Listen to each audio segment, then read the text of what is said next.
Stage पर रौनक अफरोज उलमाए ज़वील एहतराम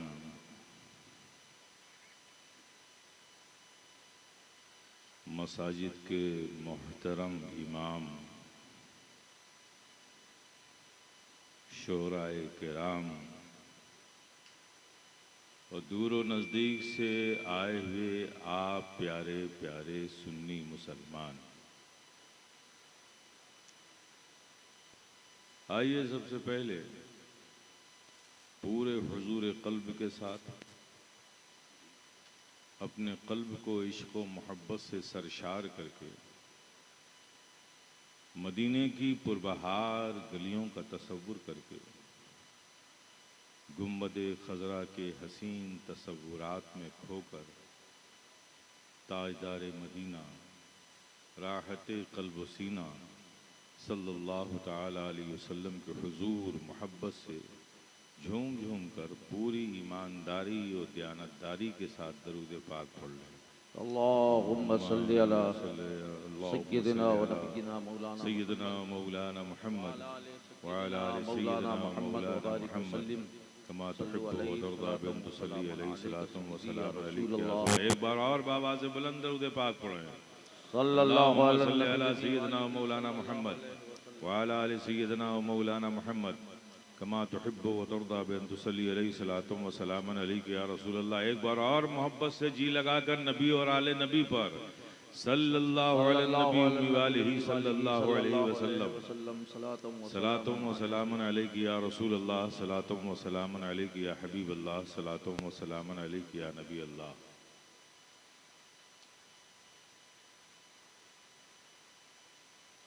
मैं अपने दिल की गहराइयों से आप सब हाज़रीन को, सामीन को मुबारकबाद पेश करता हूँ कि आप सब आज इस जश्न मोहब्बत में हाजिर आए। अल्लाह पाक आप ये फैसला करना आपके लिए बड़ा मुश्किल हो जाएगा, लेकिन मैं आपसे कहता हूँ कि आज के इस दिन को याद रख लीजिएगा। जब कोई पूछे कि आपकी ज़िंदगी में वो कौन सा लम्हा था, कितने घंटे का वक्त था जहाँ सिर्फ दीन था, दुनिया ना थी, तो कह देना कि हम जश्न शेख आज़म में बैठे थे और तकारीर समात फरमा रहे थे। उस वक्त सिर्फ दुनिया थी, दुनिया ना थी, सिर्फ दीन था हमारे ज़हनों में। इसलिए कि जहाँ सालिहीन का जिक्र होता है वहाँ अल्लाह की रहमतों का नुज़ूल होता है। तो आप इस कपड़े के शामियाने के नीचे नहीं हैं, हकीकत में आप अल्लाह की रहमतों के साए में बैठे हुए हैं।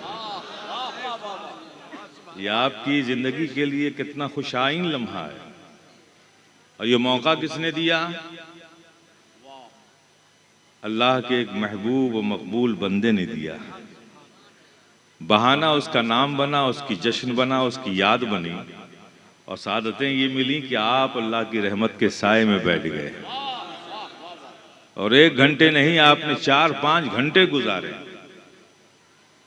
तो ये हम सब की मुश्तरका खुशनसीबी भी है, फिरोज बख्ती भी है। हम अपने रब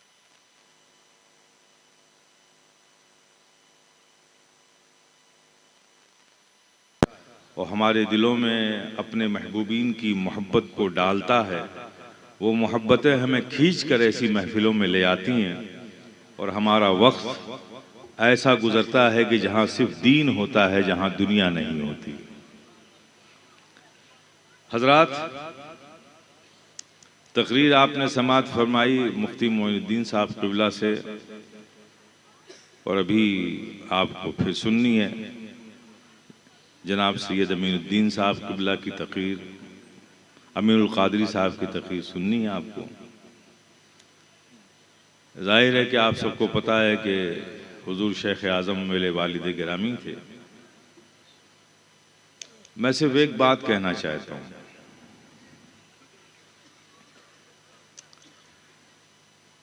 शेख आज़म ने क्या किया, दुनिया से क्या लिया और दुनिया को क्या दिया। मैं सबको देता हूं, एक ऑफर करता हूं, आइए। अल्लाह अपने महबूब बंदों से जब कोई काम लेता है ना, तो उसकी तबीयत भी बदल देता है, उसकी सोच भी बदल देता है, उसकी जिंदगी भी बदल देता है। शेख आज़म की पूरी जिंदगी का मुताला कर लो, उन्होंने सिर्फ दिया ही है, लिया कुछ नहीं है। अगर वो भी लेते होते तो 2-4 शहरों में उनके भी कुछ फ्लैट्स होते, कुछ प्रॉपर्टी होती, कुछ जायदाद होती, कुछ मकानात होते। मैं पूरी जिम्मेदारी से कहता हूँ कि शेख आज़म के विसाल के बाद, जिसे कहते हैं ना विरासत में, हमें सिर्फ अपना एक आबाई मकान मिला है जो कि जोशे में है। न कोई जमीन है, न कोई जायदाद है, न कोई प्रॉपर्टी है। और आपसे भी मैं कहता हूं कि मेरी इस बात को आप गलत साबित कर दीजिए,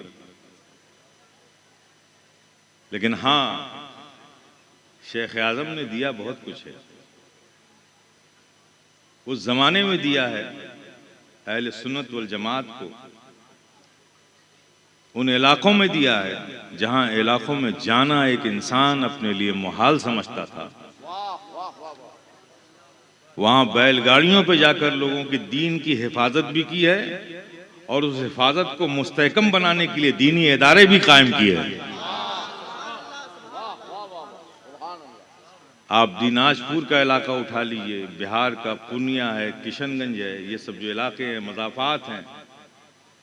शहरों में तो इस तरह के काम लोग सभी कर लेते हैं, लेकिन बहुत ही खुर्दा गांव में जाकर, जहां सड़कें भी ना हो, जाने का कोई सामान और साधन भी ना हो, वहां जाकर ये काम करना जाहिर है कि ये बड़े पुरअज़्म लोगों का काम होता है।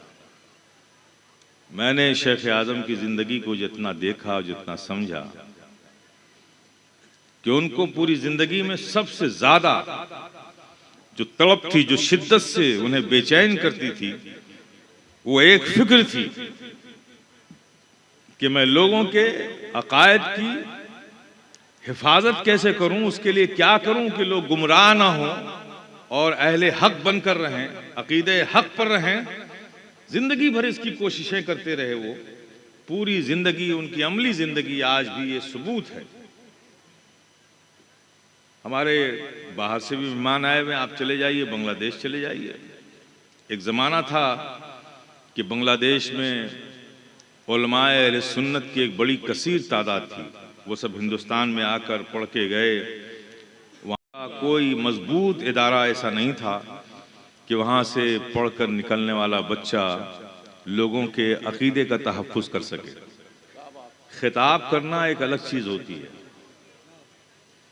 आजकल उमूमन स्टेज पर जितने भी खतीब हैं ना, मैं आपसे बता दूं ना, सब मदरसे से भागे हुए लोग हैं जिन्होंने निसाब भी मुकम्मल नहीं किया है और बहुत कामयाब मुकर्रिर हैं स्टेज के। वो बात छोड़ दीजिए आप, लेकिन ज़मीन पर काम करना, अकीदे के तहफ़्फ़ुज़ के लिए काम करना एक बड़ा बुनियादी काम होता है। शेख आज़म ने बांग्लादेश में इस ज़रूरत को बड़ी शिद्दत से महसूस किया। एक दूसरा मुल्क है, ज़बान वहाँ की बांग्ला है, कोई फ़ारसी, उर्दू, अरबी पढ़ना नहीं चाहता। वहाँ तो बुखारी शरीफ को भी बांग्ला में कर दिया गया है, मुस्लिम शरीफ भी, और उसकी तलखीस है, पूरी बुखारी भी नहीं पढ़ाई जाती, चंद अहादीस बांग्ला में, बस यही निसाब में वहाँ पे। ये इल्मी ज़ुबू हाली का हाल था। तो वालिद साहब ने बड़ी शिद्दत से महसूस किया, कहा कि मैं यहाँ दरसे निज़ामिया का एक मदरसा कायम करूंगा। ये बहुत बड़ा चैलेंज था। सवाल ये है कि कायम तो कर देंगे, पढ़ेगा कौन? यहाँ की ज़बान तो बांग्ला है, ये फारसी कौन पढ़ेगा, उर्दू कौन पढ़ेगा, ये अरबी कौन पढ़ेगा, तफसीर कौन पढ़ेगा, बैज़ावी मदारिक ये सब पढ़ेगा कौन, हिदाया पढ़ेगा कौन, शरअ अक़ायद की किताबें पढ़ेगा कौन? वालिद साहब ने कहा कि जब मैं इदारा कायम करूंगा तो पढ़ने वाले बच्चे भी मिल जाएंगे। फिर उन्होंने तमाम उलमाए बांग्लादेश को बुलाया कि मैं चाहता हूं कि ये निसाब मदरसे में कायम हो। वालिद साहब ने मदरसा कायम किया। माशाअल्लाह 5 मंजिला है, कितने मंजिला इमारत? 6 मंजिला इमारत मदरसे की कायम की। 3 मंजिला मस्जिद बनाई, हॉस्टल अभी बनना बाकी है। 400-500 बच्चे वहां पढ़ रहे हैं। और बेहमदी ताला इस पिछले 10-12 सालों में हमने उस इदारे से 2 बैच निकाले हैं जो आलिम और फाजिल बनकर निकले हैं, जो अरबी भी पढ़ना जानते हैं, फारसी भी जानते हैं, उर्दू भी जानते हैं, और सब बंगाली के बच्चे हैं। और आज वो बांग्लादेश के मुख्तलिफ मदरसों में जाकर खिदमत कर रहे हैं। जो तामीरी काम करने वाले लोग होते हैं उनका जहन भी तामीरी होता है। तो वालिद साहब की पूरी जिंदगी मेरे सामने है। जब बाहर से आते थे तो सबसे पहले खानका जाते थे। बीवी बच्चों की फिक्र नहीं थी उनको, पहले खानका जाते थे। 1 महीने से वापसी होती थी। खानका जाते थे, पहले खानका की तामीरात का काम देखते थे, मदरसे को देखते थे। जब उससे फारिग होते थे तो घर जाते थे। तो शेख आज़म की पूरी ज़िंदगी इसी जद्दोजहद में गुजरी है। और जाहिर है कि जब अल्लाह के दीन के लिए, अल्लाह की रज़ा के लिए, राह मौला में, रज़ाए मौला के लिए कोई ज़िंदगी गुजारता है तो फिर अल्लाह पाक उसके दर्जात में बुलंदी अता फरमाता है।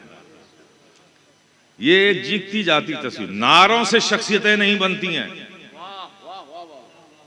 वरना जब तक शख्सियतें जिंदा होती हैं नारे जिंदा रहते हैं। शख्सियतें दुनिया से गुजर जाती हैं, नारे भी धीमे पड़ने लगते हैं। वही शख्सियतें जिंदा रहती हैं जो रब की बारगाह में मकबूल होती हैं। जो रब की बारगाह में मकबूल होती हैं तो फिर उनकी मोहब्बत, उनकी ताजीम, उनकी तकरीम हर मोमिन के कल्ब पर रब इल्का कर देता है।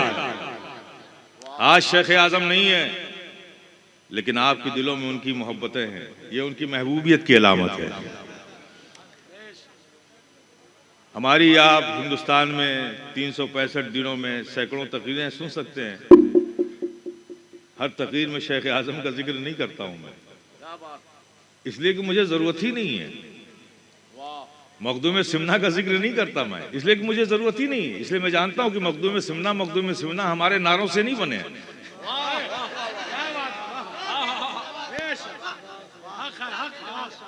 शेख आज़म हमारे नारों से नहीं बने। मखदूम मशाइख सरकार कला हमारे नारों से नहीं बने।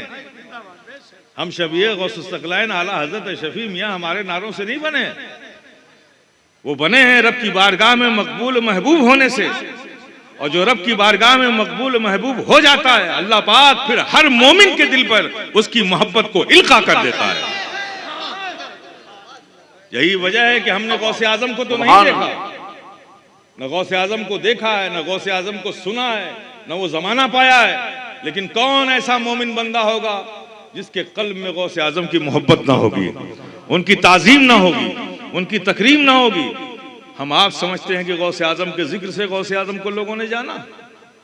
जनाब वाला ये बात नहीं है। जो मोमिन होगा अल्लाह के इन महबूबीन की मोहब्बतें उनके सीनों में होंगी। हाँ, मुनाफिक इससे महरूम है। मुनाफिक अगर किसी की मोहब्बत का दावा करते हैं और किसी से मोहब्बत नहीं करते, उससे नफरत या उससे बेजारी का इजहार करते हैं, तो जिससे दावा करते हैं उसकी भी मोहब्बत नहीं है उनको, क्योंकि मोहब्बत में नफरतें नहीं होती, मोहब्बत सिर्फ मोहब्बत चाहती है। नफरत एक नजासत है और एक मोहब्बत एक पाकीज़ा चीज है। तो पाकीज़गी में नजासत को मिलाओगे तो वो भी खराब हो जाएगी। तो जो मोमिन होते हैं उनके दिलों में हर अल्लाह के दोस्त बंदों की मोहब्बतें होती हैं। तो आपको भी वो मोहब्बतें यहाँ खींच लाई हैं। अल्लाह पाक आपकी इन मोहब्बतों को सलामत रखे। मेरे प्यारे शेख आज़म की ज़िंदगी, बाकी तो उलमा बता ही रहे हैं, मैं तो उनका बेटा हूँ, मेरे अपने कुछ एहसासात हैं और मैं तबीयतन शख्सियत परस्त नहीं हूँ। मैं तबीयतन और मिजाजन कतान शख्सियत परस्त नहीं हूँ। मेरे नज़दीक वो एक इमाम भी बड़ा ताज़ीम व तकरीम का हक रखता है जो किसी गांव में 5 मुक्तदियों को अपने पीछे नमाज पढ़ा रहा है। दीन के ऐसे खादिम की भी मैं ताज़ीम करता हूँ। तो बज़ाहिर जिसकी खिदमतें होती हैं दीन के हवाले से, वो सब बाइस ताज़ीम व तकरीम होते हैं। और मेरा यही मिजाज है कि मैं उनकी इज्जत भी करता हूँ, उनकी ताज़ीम भी करता हूँ। तो शेख आज़म की ज़िंदगी जो मैंने अमली ज़िंदगी देखी, एक जुनून था उनका दीन और सुन्नियत के हवाले से। मदरसे कायम करो, बच्चों में इल्मी ज़ौक़ पैदा करो, सुन्नियत का मुबल्लिग बनाओ इन्हें।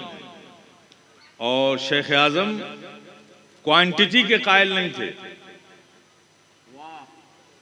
वो क्वालिटी के कायल थे। बच्चों को आलिम दीन बना दो सिर्फ पगड़ी बांधकर, और वो किसी सलाहियत के मालिक ना हो तो आपने उनके तो हाथ पैर बांध दिए। अगर वो आलिम ना होता तो मजदूरी करके घर चला लेता, ईंटें उठाकर घर चला लेता। आपने आलिम बना दिया तो वो ईंटें भी नहीं उठा सकता। शेख आज़म फरमाते थे कि मदरसे में जिन बच्चों को दाखिला लिया जाता है, अब हमारी जिम्मेदारी है कि उनको ऐसा पुख्ता आलिम बनाया जाए कि वो आलिम बनने के बाद अल्लाह का शुक्र अदा करें कि मैं आलिम हूँ। उनको पछतावा ना हो कि मैं आलिम होकर के मेरी सारी ज़रूरतों की तकमील के लिए मेरे हाथ पैर बन गए हैं।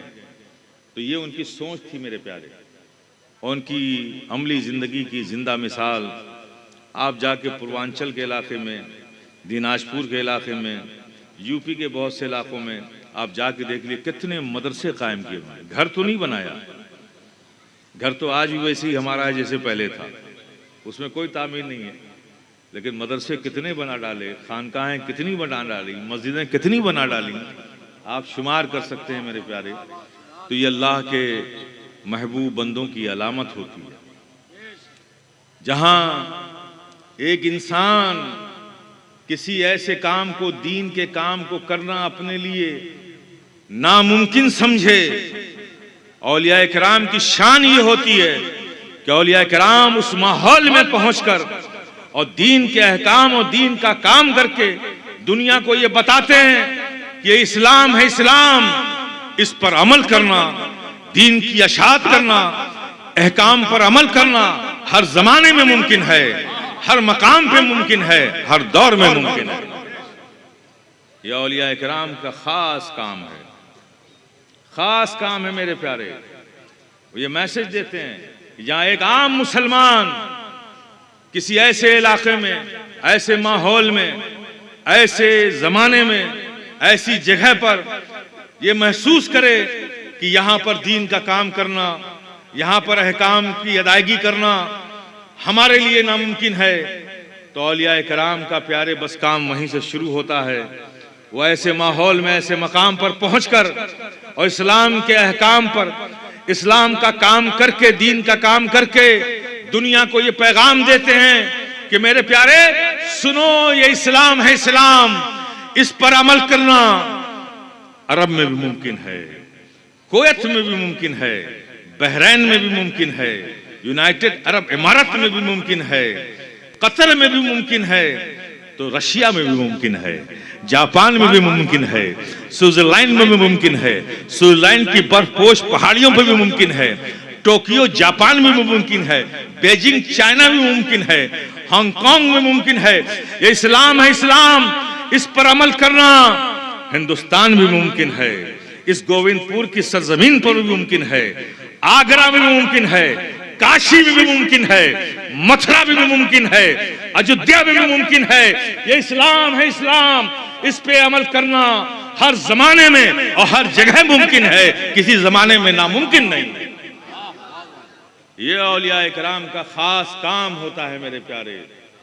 इस तनाजुर में आप शख्सियात का जायजा लें, शख्सियात का जायजा लें। अब ये आज का दौर है कि आज ये विलायत पोस्टरों से बांटी जाती है, पोस्टरों में। ये वली हैं, ये कुतुब हैं। मैं आपको मशवरा दूंगा, खुदारा अपनी इस बेचैन तमन्नाओं को अपने काबू में कीजिए। बाद नबूवत विलायत बहुत अहम चीज है इस उम्मत मोहम्मदिया में। आप समझ रहे हैं विलायत कैसे कहते हैं? वली अल्लाह, अल्लाह का दोस्त। क्या कहते हैं? अल्लाह का दोस्त। अजीब बात है। ये तो वही बात हो गई अजीब सी कि आप सड़क पर निकलिए और कहिए कि ये महमूद मियाँ का दोस्त है। कमाल है भाई। मेरा दोस्त मैं बनाऊंगा कि आप बनाएंगे? बोलो ना मेरे प्यारे, आप बनाओगे मेरा दोस्त कि मैं बनाऊंगा? तो अल्लाह का दोस्त अल्लाह बनाएगा कि आप बनाओगे? अल्लाह बनाएगा तो फिर आप क्यों बनाते फिर रहे हो? आप क्यों बनाते फिर रहे हो? मेरे प्यारे, ये काम रब का है जिसे वो कबूल कर ले। अल्लाह का दोस्त, उसकी कबूलियत की अलामत क्या है? जिस भी अल्लाह के ऐसे बंदे की मोहब्बत मोमिनों के सीनों में पैदा हो जाए, समझ लो वो मकबूल बंदा है, वो महबूब बंदा है। आपको बनाने की जरूरत नहीं है। और औलिया इकराम से ये जमीन कभी खाली नहीं है, ना रहेगी। ये अलग बात है कि आप वहां तक पहुंचे या ना पहुंचे। चाइना ने बेशुमार सामान बना डाले हैं। जो जापान बनाता है उसकी डुप्लीकेट चाइना फौरन बना देता है, और जापान से ज्यादा चाइना का माल मार्केट में होता है। लेकिन चाइना के प्रोडक्ट से ये मतलब थोड़ी कि जापान ने बनाना बंद कर दिया। ये अलग बात है कि जापान के माल तक रसाई बहुत कम लोगों की है, चाइना के माल की तरफ ज्यादा लोग भागते हैं। ऐसे ही मेरे प्यारे, इस रुए जमीन पर औलिया इकराम की कमी नहीं है, हैं। इसलिए कि अगर औलिया इकराम इस जमीन पर ना हो तो याद रखो कि जब तक अल्लाह का एक दोस्त बंदा इस रुए जमीन पर है, कयामत नहीं आएगी। और अभी कयामत नहीं आई है तो इसका मतलब दोस्त बंदा है। और इन दोस्त बंदों की जरूरत यह है कि जब तक एक भी इंसान इस जमीन पर जिंदा है, एक भी इंसान, अल्लाह के दोस्त बंदों की जरूरत बाकी है, बाकी है। ये जो लोग कह देते हैं ना, कहते हैं ना, एक पर्दा डाल दिया है लोगों ने कि अल्लाह को पहचानना आसान है, वलियों को पहचानना आसान नहीं। किस एतबार से पहचानना आसान नहीं? अगर वली पहचानने की चीज ही ना हो तो हमारे काम किस आएगी? अगर वली को पहचानेंगे नहीं तो फिर विलायत हमारे किस काम की? तो मेरे प्यारे, ये गलत है। ये बात सही है कि वलियों को पहचानना आसान नहीं, वलियों को उनके मकाम के एतबार से पहचानना आसान नहीं, इसलिए कि वली को वली ही पहचानता है, उसके मकाम को वली पहचानता है। लेकिन अगर वली को पहचानेंगे ही नहीं तो फिर विलायत हमारे किस काम की? मेरे प्यारे, अल्लाह ने किसी भी चीज को हमारी अक्लों पर, हमारी समझ पर नहीं छोड़ा है। ये दीन मुकम्मल हो चुका है, ये दीन मुकम्मल कर दिया गया है। जिंदगी के किसी भी पहलू में आपको दीन के मामलात में अपनी तमन्नाओं और ख्वाहिशात और अपनी अक्लों से सोचने की जरूरत नहीं है। दीन ने मुहर लगा दी है, तुम्हारी तमन्नाओं पे कुछ नहीं छोड़ा है। हम पहचाने कैसे? तो आगे ही कुरान में अल्लाह इरशाद फरमाता है कि ये मेरे दोस्त हैं जिन्हें कोई खौफ नहीं, जिन्हें कोई गम नहीं। मौला वो कौन लोग हैं? मौला वो कौन लोग हैं जो तेरे दोस्त हैं? तो कुरान ही कहता है अल्लज़ीना आमनू व कानू यत्तकून। ये वो लोग हैं जो ईमान लाए और जिंदगी के हर लम्हा मुझसे डरते रहे। जिंदगी के हर लम्हा मुझसे डरते रहे। अब आप किसी को आसमानों में उड़ता हुआ देख लीजिएगा तो वली मत कह दीजिएगा धड़ से, जो आदत है आपकी। ये छू छा हु हा, आंख लाल पीली करना, केले हाथ में निकाल देना, गायब कर देना, ये सब शोभदे तो सड़कों पे दिखाए जाते हैं। ये विलायत नहीं है, ये दोस्त बंदों का काम नहीं है। एक वली अपनी विलायत को इस कदर छुपाता है, जितना आप अपने सतरे औरत को छुपाने का एहतमाम करते हैं ना, उससे ज्यादा एक वली अपनी विलायत को छुपाता है। क्यों? कि अगर उसकी विलायत और उसकी करामत को आप जान लेंगे, देख लेंगे, तो आप तो कमजोर अकीदे के लोग हैं ना, फिर सब कुछ उसी को मान के उसी के इर्द गिर्द घुमंडलाने लगेंगे। और वली दुनिया में आता है भटको हुओं को रब से मिलाने के लिए। वो किस लिए आता है? भटको हुओं को रब से मिलाने के लिए। और आप कमजोर हैं, अगर ये जान जाएं कि ये अल्लाह का वली बंदा है, तो आप उसी के इर्द गिर्द जमा हो जाएंगे, रब को भूल जाएंगे। इसलिए एक वली अपनी करामत को छुपाता है, अपने मकाम को छुपाता है, क्योंकि वो तो आया ही है आपको रब से मिलाने के लिए। तो मेरे प्यारे, तो किसी को आसमान में उड़ता हुआ देखना तो फौरन वली ना कह देना, बल्कि ये देखना कि वो ईमान वाला है कि नहीं। अच्छा, ईमान वाला है, फिर देखना तकवे वाला है कि नहीं, तकवे वाला है कि नहीं। अब सवाल ये है कि जाहिरन जो तकवा है वो तो नजर आ जाएगा, बातिनन तकवे वाला है कि नहीं वो कैसे जानोगे? इसलिए कि महफिल में तो सभी मुत्तकी हो जाते हैं, तन्हाइयों में मुत्तकी कौन है ये कैसे जानोगे? तन्हाइयों में मुत्तकी कौन है? महफिलों में तो सभी मुत्तकी हो जाते हैं। जिंदगी के हर लम्हा डरने वाला ये रब से है, महफिलों में तो है, तन्हाइयों में भी है, ये कैसे जानोगे? अब इसको जानने के लिए आइए आकाए रहमत की बारगाह में चलते हैं। आका फरमाते हैं, आज शेख आजम की महफिल में आए तो कुछ लेकर जाओ। आका फरमाते हैं, किसी शख्स के बारे में उस वक्त तक कुछ मत कहो जब तक कि उससे 3 मामलात ना कर लो। उसे अपना पड़ोसी बना लो, उससे लेन देन कर लो, उसके साथ सफर कर लो। पड़ोसी बनाओगे तो आपसे छुपेगा नहीं कि इसके घर के अंदर का माहौल क्या है। बाहर तो दीनदारी है, घर में भी दीनदारी है कि नहीं है, उससे नहीं छुप सकता पड़ोसी से। सफर करोगे तो आदत का पता चल जाएगा। लोगों के मजमे को देखकर नमाज पढ़ता है कि तन्हाइयों में भी पढ़ता है। और लेन देन कर लोगे तो उसकी नीयत का पता चल जाएगा। मैं आपको कसौटी दे रहा हूं, इस कसौटी को लेके मैदान अमल में उतर जाओ, पता चल जाएगा आपको कितने वली हैं। तो मेरे प्यारे, ये विलायत बहुत अहम चीज है। एक वली से अगर आपको शर्फ नियाज हासिल हो गया, मुलाकात का शर्फ हो गया, तो वो दिन आपकी किस्मत की बुलंदी का दिन है कि अल्लाह के एक दोस्त बंदे से आपकी मुलाकात की। तो हजरात, हुजूर शेख आज़म के जश्न में आप आए हैं, अल्लाह पाक आप सबका आना कबूल फरमाए। मेरे वालिद थे, मैंने उनकी ज़िंदगी देखी है, बड़ी फ़कीराना ज़िंदगी थी। कोई लालच नहीं, दुनिया की हाजत नहीं, दुनिया से रग़बत नहीं, बिल्कुल एक फ़कीराना ज़िंदगी। अगर कुछ फ़िक्र थी तो बस दीन और सुन्नियत की फ़िक्र थी। इदारे कायम करते रहे, बच्चों को नसीहतें करते रहे, तालीम व ताल्लुम का बच्चों का इंतज़ाम करते रहे। इसी में पूरी ज़िंदगी आपने गुजार दी, इसी में पूरी ज़िंदगी गुजारी। सूफ़ी मीज़ानुर रहमान साहब बांग्लादेश के हैं।